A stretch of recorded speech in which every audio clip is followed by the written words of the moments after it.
Welcome, my lords, to the White City, where you will learn more about Middle-earth and discover differences and similarities between the Rings of Power show and Tolkien's books, and whether Amazon's show, episode by episode, is worth watching.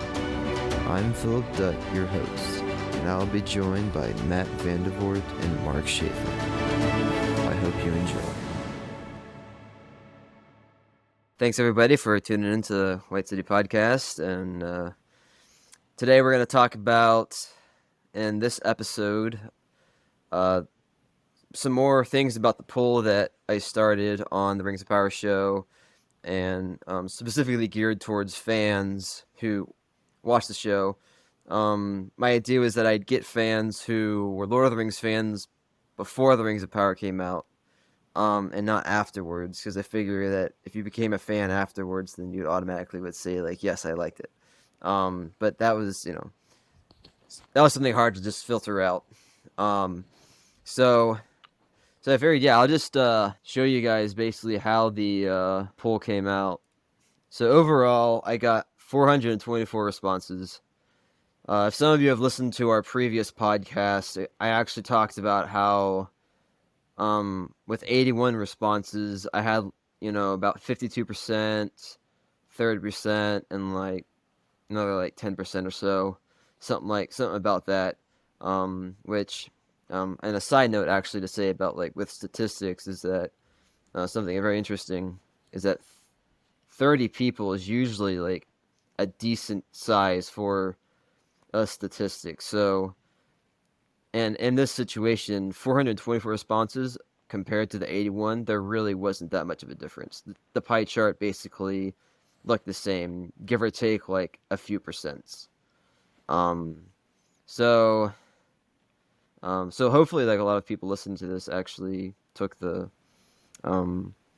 poll. But so basically, I asked, and the reason why I asked it this way is because I wanted to get something different than the stat that was given out by Netflix. And because I was more gauging to see, like, okay, so somebody could have watched the whole season and basically disliked the entire thing. Somebody could have watched like 2 episodes and just never ended up finishing it. So, and that way I wanted to figure that out with, the fans, because I think that was like a bigger gauge of like, at least like Lord of the Rings kind of wise, whether it was worth watching. So for this I asked you, do you like the Lord of the Rings of Power? Would you rewatch the episodes, watch the second season, and recommend the show to a friend? That last part, rewatch, watch the second season, and recommend the show to a friend, I put in parentheses, basically to show like, hey, this is what I'm thinking about for like to explain like, but I'm not. I think some people, it may have, teetered the poll one direction or another. It might have been kind of confusing, but one thing that I've heard a lot from fans that's been very clear is that they definitely, especially very, how you say, hardcore fans really give a sense of, hey, this is not close enough to the books. At least you hear all over, social media and everybody saying, oh, look, hear all these negative responses. Why is everybody like so upset about it? But the responses to the negative comments never really seemed to be a whole lot of people saying those things. So in this situation, when, 37.7% of the people said no, they didn't like it, wouldn't recommended it, whatever. That was kind of surprising. It was that small, actually. I was expecting it to be larger. Besides that, then there's the didn't watch any of the show because it wasn't worth my time. So that was about 8%. Again, like starting out, it was like with 81, it was like 10%. So it was definitely something where you think about it. There's a lot of Lord of the Rings fans who, when they see a show like this, they're of course going to watch it most likely, unless they have some diehard reason not to. Basically, it just makes sense. Hey, I'm going to watch this because it's Lord of the Rings. So the 54.2% yeses. I guess one thing that's interesting is that there was basically the last Facebook group that my post went to about the poll, it got more no's and actually changed it to about 50% yeses, and then like close to 40% no's, and 10% didn't watch at all. So, and to be honest, like, this is actually what I thought was going to happen. That it was going to be like basically a 50-50, no, I wouldn't watch, no, I didn't, didn't watch at all, and didn't think it was worth watching. So, I did think it was going to be a 50-50 split just because, well, for instance, there was one post I made on a Facebook group, Middle Earth Facebook group, that it was interesting. It had like, had 80 likes and like 80 laughs. So like people weren't giving me like an angry face basically, but they're giving a laugh, basically saying, "Oh, this is a joke," blah blah blah. But there was an equal amount of reactions. Only thing was that the people who didn't like it made a comment. The people who were like, "Yeah, I like this, I agree with it," or whatever, they didn't comment at all actually. So I think a big reason why people thought, "Oh, there are so many negative responses out there," is because they're the only people who are really, we just say really outspoken about the whole thing. So yeah, very interesting. Very interesting that I'll go back to this Facebook group. So that was the last Facebook group that got the posts, and it so basically it increased the no's and went to like 50% yes, and then I decided, okay, I'm pretty sure I know what's going to happen if I do this, but I'm going to post this in a Rings of Power Reddit group. I'm pretty sure that there are more yeses that are going to come out of this. I don't know. Maybe there'll be some people who didn't watch it at all or wouldn't think it's worth watching. But I posted it there, and what happened? It gave me like 4% more because I posted it in that group.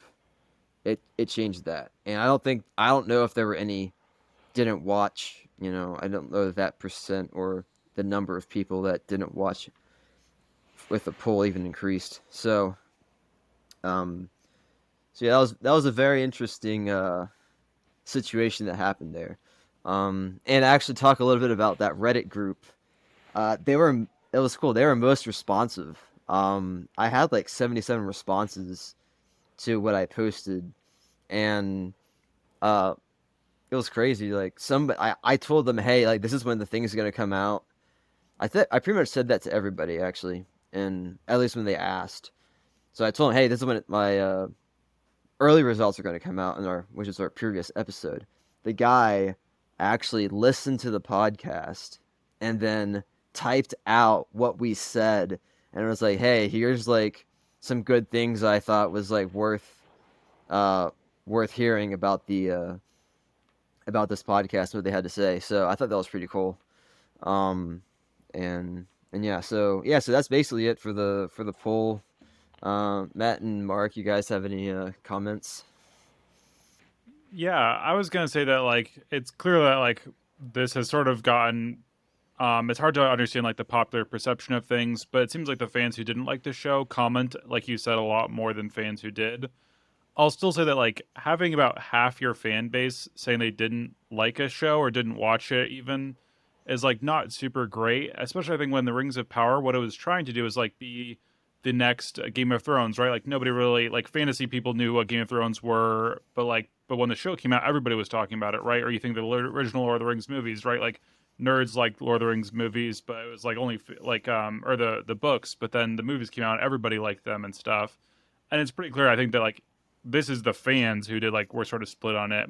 I think Rings of Power's real failing though is also not capturing just everybody's imagination, right? I don't hear a lot of people talking about the Rings of Power or Lord of the Rings because of the show nowadays. It's usually people who are like were hardcore Tolkien fans who actually cared to watch the entire show and took the time. So yeah. Yeah, I don't really have a whole lot more to add. I do think it's interesting that there was technically a majority of people that answered the poll did say they liked it, based on the online discourse. But I think it is true that negative opinions tend to get sort of magnified and overshared online. So I guess it's not that surprising. And I guess the other thing too is these fans who liked it, you know, what I didn't put in there, and intentionally, I didn't put in there. Oh, like how did this compare to the books? Like, was this a good adaptation? And I think that with that, you would definitely have a lot more people saying no, it wasn't a good adaptation. But as far as just people who would enjoy the show for what it is, I think that made the yeses increase. Thanks for visiting the White City. Before you leave, please subscribe to our podcast and check us out at thewhitecitypodcast.com. Consider supporting my movement on Facebook, keeping the rings of power pure.